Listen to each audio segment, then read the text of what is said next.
Morris गोट्समैन ने सिर्फ अपने सबकॉन्शियस माइंड की पावर के दम पर मौत को हरा दिया था। एक बार वो अपने प्राइवेट प्लेन से कहीं जा रहे थे। जब वो अपने प्लेन को लैंड करवाने वाले थे तो उनके इंजन में कुछ गड़बड़ हो जाती है और उनका प्लेन क्रैश हो जाता है। ये एक्सीडेंट इतना ज्यादा भयानक था कि उनकी कान के नीचे पूरी बॉडी पैरालाइज हो गई थी। उनके शरीर की आधी से भी ज्यादा हड्डियां टूट जाती है और वो ठीक तरह से सांस भी नहीं ले पा रहे थे। उनकी हालत देखकर डॉक्टर्स का मानना था कि वो 24 घंटे भी नहीं जी पाएंगे, लेकिन मॉरिस ने अपने सबकॉन्शियस माइंड में इस बात को मान लिया था कि वो न सिर्फ पूरी तरह से ठीक होंगे बल्कि जल्द ही अपने पैरों पर चलकर उस हॉस्पिटल से बाहर जाएंगे। जब डॉक्टर्स को लग रहा था कि वो 24 घंटे भी सरवाइव नहीं कर पाएंगे, वो 9 घंटों की लंबी सर्जरी के बाद सही सलामत बाहर आते हैं।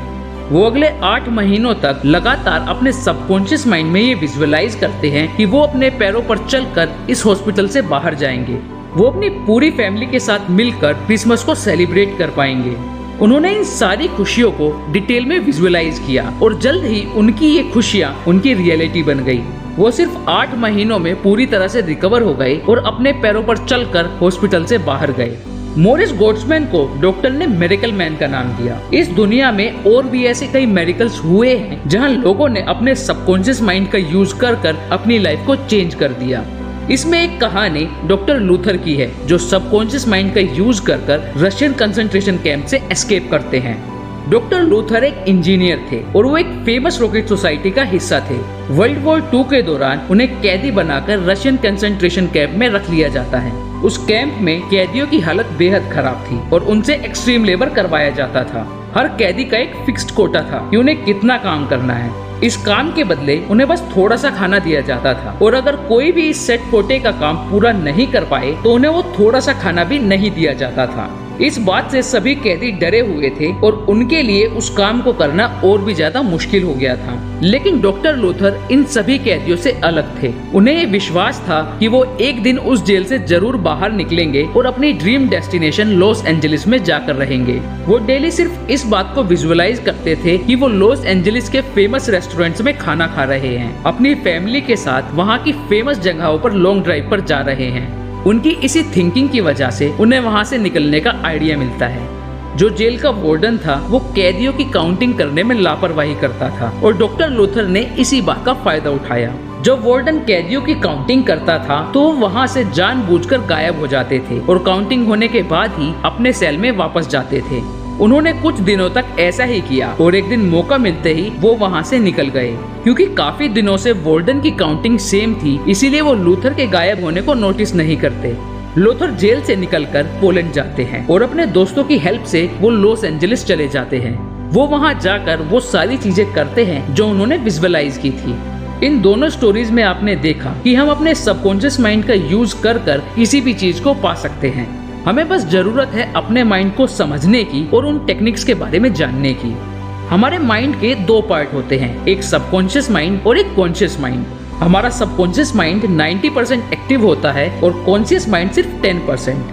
कॉन्शियस माइंड हमारा लॉजिकल माइंड होता है। अगर आप खुद से कोई सवाल पूछोगे तो उसका आंसर हमें कॉन्शियस माइंड देता है, लेकिन जो काम हम आउट ऑफ हैबिट करते हैं वो सबकॉन्शियस माइंड करता है। आपने अक्सर नोटिस किया होगा कि अगर आप कोई गाना सुन लो तो पूरे दिन आप उसी गाने को गुनगुनाते रहते हो। जब तक आप कोई कॉन्शियस एफर्ट्स नहीं लेते उसे चेंज करने के लिए, आप उसी गाने को रिपीट करते रहते हैं। सेम चीज हमारे बाकी थॉट्स के साथ भी होती है। अगर आपके माइंड में ये बैठ गया है कि आप बीमार हैं या फिर आप एग्जाम में अच्छा परफॉर्म नहीं कर पा रहे हैं, तो आपका माइंड उसी तरह के थॉट्स को रिपीट करेगा। आपको एक कॉन्शियस एफर्ट्स लेना पड़ेगा उन थॉट्स को चेंज करने के लिए। हमारे थॉट पैटर्न को बदलने के लिए 2 टाइम बेस्ट होते हैं, एक हमारे सोने से जस्ट पहले और एक हमारे सोकर उठने के जस्ट बाद।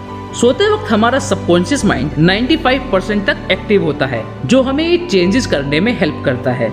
हमें सोने से पहले 10 से 12 बार डीप ब्रीदिंग करनी चाहिए, जिससे हमारा माइंड एकदम रिलैक्स हो जाता है, और उन एफर्मेशंस को रिपीट करना चाहिए जो हम बनना चाहते हैं। हमें हर उस चीज को डिटेल में विजुअलाइज करना चाहिए जो भी हम पाना चाहते हैं। जब हम बिल्कुल सोने वाले होंगे तो ये एफर्मेशंस हमारे माइंड में चलती रहेगी और फिर उसी तरह के थॉट्स और आइडियाज को जनरेट करेगी।